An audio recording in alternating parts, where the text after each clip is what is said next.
This is Tar Heel Talk, an in-depth look at the issues and people making news in North Carolina. Here's your host, Sonia Williams. For more than 60 years, the Raleigh chapter of the Lynx Incorporated has been serving and working in partnership with the community, and soon they will honor women making a difference in the community with the 9th annual Emeril Award program on Saturday, April 28th at 11:30 a.m. at the Raleigh Marriott Crabtree. And joining us now to tell us more about the organization and the event is Constance Scott, Emeril Award Chair, and Brenda Lewis, who is the Vice President of Membership. They are both with the Raleigh chapter of the Lynx Incorporated. Thank you so much for being here. Sure. Now, the Lynx, like I said, for more than 60 years has been a staple in the community. Give us some history on the organization and what it's all about. Okay.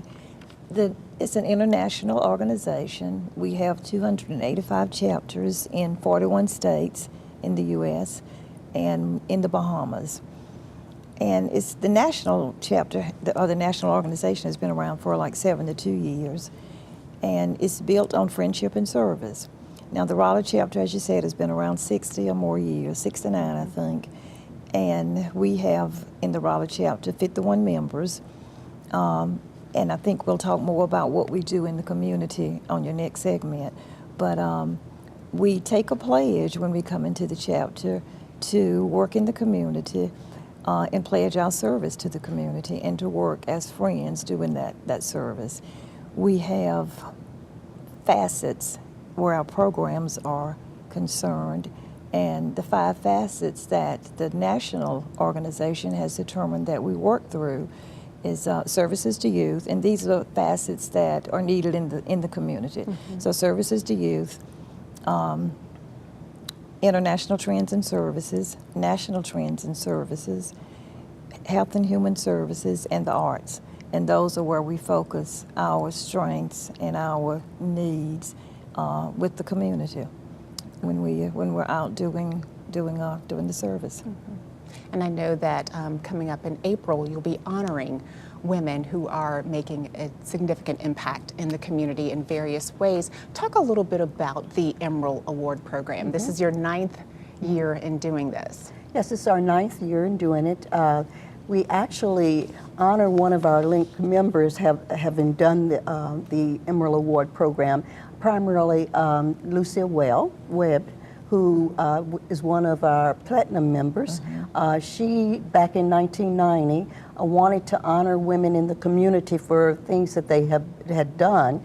And so she started out with 4 women that she wanted to honor, and she had a buffet luncheon and invited about 100 guests to come in. And so as the Lynx, we thought this would be a good way to honor her, was to establish an Emeril Award program that would honor women in our community who were doing service to the community based on the facets that we actually serve in the Lynx program. So this is our 9th year. We are very excited about it, and certainly have selected some outstanding women to be honored this year. We've had some outstanding women in the past, and this year is no exception. Absolutely. And talk a little bit about this year's award winners. Well, the award winners, I don't have their names with me mm-hmm. at this point. Mm-hmm. I think we've got some pictures. Someone else will talk about those. You'll help me with that. Yeah, a little bit. Yes, they are the women who have actually done things within the community, health and human services. We also have one of the outstanding women that we're honoring. I had the honor of interviewing and focusing on in her. She is not Cicely Mitchell, but which from that does the program in Africa. Is she? Yeah. There. Yes, Yanni. Yanni. Absolutely outstanding woman who has done an outstanding job in her community. She tells the story that she was always honoring the death of family members, mm-hmm. and she decided mm-hmm. that she didn't want to just focus on dying. She wanted to focus on living, and in her country, Haiti is her area, that HIV was very prominent. And so a lot of people were dying and leaving children. And so her focus was to do something for those children. And so she, along with friends, donate money back to the community to take care of those children that no longer have any parents or anyone to support them. And so she's done an outstanding job. So we really like to focus on those people who do exceptional things. And she's our International Trends and Services honoree. We have an honoree for each facet. And our National Trends and Services, I think, is Sylvia Wiggins, who I think we all know her. Yeah, we've from seen her the on Helping TV Hands with mission. exactly, and we know what she does for the community, collecting fans. She collects heaters, and I think it's great that we're honoring her this year for all of the work that she's done. Making a tremendous impact in the community, Exactly. helping people in need. When you look at the goals of the Lynx, how do they connect with your award winners for this year? We look at the individuals. Each facet has to pick their own honoree. So Health and Human Services pick their honoree based on some of the things that they're doing in the community this year. And so there's the ones with services to youth. They look at, if it's things that we're doing in school, we look at an honoree who's done those kinds of things and made a difference in the lives of children. The arts is the same thing. If they've made a difference in the art community, we pick that person to serve as the honoree for the arts facet.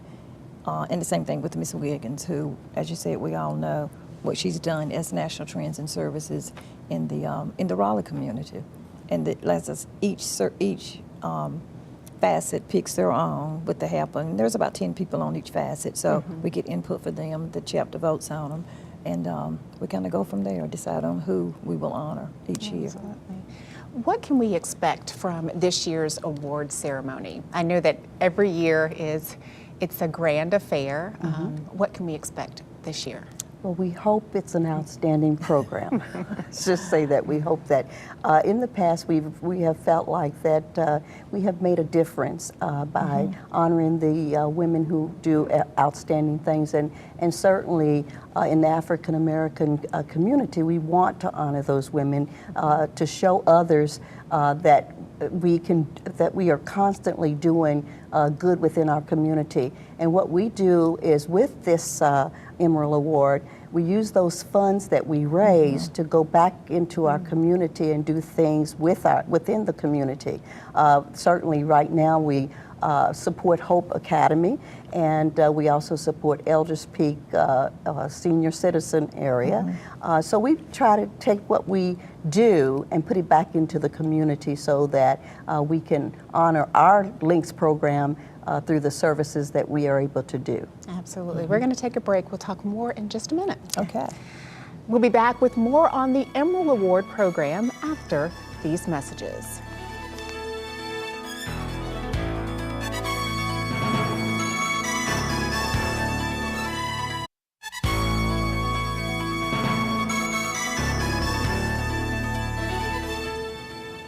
Today's show focuses on the Raleigh chapter of the Lynx Incorporated and their 9th annual Emeril Award program on Saturday, April 28th at 11:30 a.m. at the Raleigh Marriott Crabtree Valley. With us again is Constance Scott, and also joining us is Miriam Perry. She is Vice President of Programs with the Raleigh chapter of the Lynx Incorporated. Thank you so much for being here. Thank you so much for having us. Let's talk about the women who will be honored and recognized at the Emeril Award program. Well, we have Cicely Mitchell, who is representing the arts, and she is the founder of the Cool Project. We also have Miss Jessica Holmes, who is our National Trends and Services, and she, of course, people probably know she's on the Wake County Board of Commissioners. Then we have Miss Wiggins, and I'm sure everybody knows Miss Wiggins. She is certainly representing our services to youth, and you know her community service that she does, so she needs no introduction. And then we have Miss Asio, who is actually the founder and chair of Sequela Helping Hands, And I talked a little bit about her earlier in respect to the fact of what she's done in Haiti with her family members. And then we have Miss Brewster, Dr. Brewster, who is representing Health and Human Services, and she's done a lot with UNC Center for Women's Health and Oncology, and those are the women that we're honoring this year. Mm-hmm. And you always do a great job of reaching out and recognizing women who are making an impact in the community. Mm-hmm. That is, I know, one of the goals of the Lynx is to recognize and honor community service. That's correct. That's correct. In fact, last year our chapter provided over 500 hours of service in the community. For the past 2 years, we've worked with Hope Charter Leadership Academy, located on North Blunt Street in Raleigh, and also with Elders Peak Senior Living Apartment Complex on Creech Road. And I must say we have really come to really enjoy the work we do there. They tell us that they benefit from the work we do, but I think we get as much out of it as they do. We have this year, or for the past several years, as our program theme, Healthy Living for a Lifetime. And under that program theme, all of the 5 facets that were discussed in the previous segment, services to youth, health and human services, international trends and services, national trends and services, and the arts, collaborate to deliver these programs and services. So we try not to duplicate services that are already being provided to Hope Charter and to Elders Peak. We try to enhance services that are already there. So we really do enjoy the time we spend with the students, with the staff at Hope Charter, as well as the seniors. We've come to really enjoy the time with the seniors. And under the umbrella of Healthy Living for a Lifetime, we've done a variety of activities at both schools, at both the school and the senior apartment complex. So you're kind of reaching a broad audience, if you will, with working with the school and with the seniors. What other type of community outreach do the Lynx do throughout the community? Our national organization has encouraged Lynx around the country to adopt HBCUs. So our chapter has adopted Shaw University as our HBCU. So we make an annual donation to the school. Last year we held a forum at the school on women's health issues that we're glad to see that many of the honor students participated in the program. This year we actually had during Lynx National Friendship Month, several of the Lynx chapter members went to the McDonald's over by Shaw University and purchased breakfast for people, primarily students who came into the McDonald's. We also have partnered with Wake Med, with their community outreach department, to help us deliver services. So we don't, we're not of the mindset that we have to be the ones to deliver the services. There's a lot of benefit in collaborating within the community, and Wake Med has been a wonderful partner. Right. They have helped us deliver an American Heart Association program known as Life Simple 7. And it describes 7 things that each of us can do to live longer and healthier lives. And we've delivered that this is the 3rd year in a row at Hope Charter to 4th graders, and they love it. They embrace it. They tell us they go home and talk to family members about stop smoking. It's not good for you. You know, you need to move. You need to be active. So that program is the American Heart Association tailored it to youth, and it also has an adult aspect. So at Elders Peak, we provided a healthy dinner after we talked to them about controlling your blood pressure, how to manage diabetes, healthy eating. Sometimes it wasn't always that healthy, but a little, you know, in moderation is okay. But they too have embraced it. We started an exercise program. Our chapter purchased the exercise equipment, handheld weights, and other types of equipment that was appropriate for their age and their mobility, and actually contracted with a licensed Zumba instructor to provide chair exercises. And 1 hour classes, chair exercises. If you don't think that'll work you out, you need to go to Elders Peak and join us sometimes. And in the past, we've also partnered with Bug Elementary School. We had the 5th grade students there, and we took them to Washington, D.C., to the White House, and also around to the Smithsonian, so that they were able to get out from the community here and go and see, you know, our national area, so that they were a little more well-rounded. So we've tried to do a whole lot more in the community. We don't just stay in the community. We just recently had one of our members who is a dentist to go to Jamaica on a mission trip with our national Lynx, where they provided services over there, dental services to children that would not have had the opportunity to have that. So we try to reach out and do a lot more, not just in the community, but nationally, as a Lynx Foundation, a Lynx group. So. Absolutely. Wonderful outreach and community service. We're going to take a break. We'll talk more in just a minute. Okay. Don't go away. Tar Heel Talk will continue after these messages.